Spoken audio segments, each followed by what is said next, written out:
अव्वल हमद सना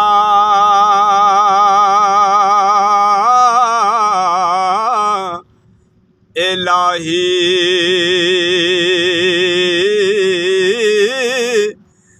ते जो मालिक हर हर दा उस दा नाम पुकारन वाला किसे मैदान नहीं हरदा।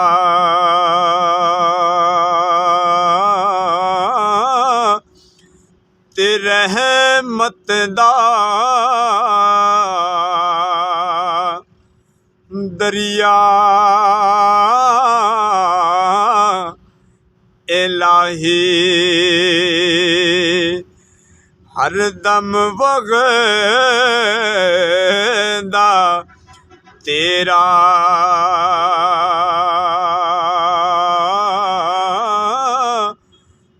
जे एक कतरा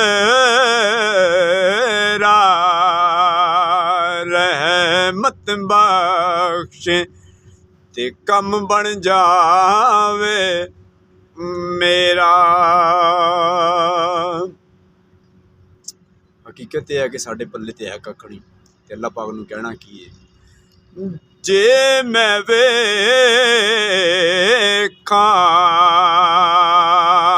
अमला वल्ले जे मैं वेखां अमला वल्ले कुछ नहीं मेरे पल्ले। जे मैं वेखां तेरी रहमत वल्ले बल्ले बल्ले बल्ले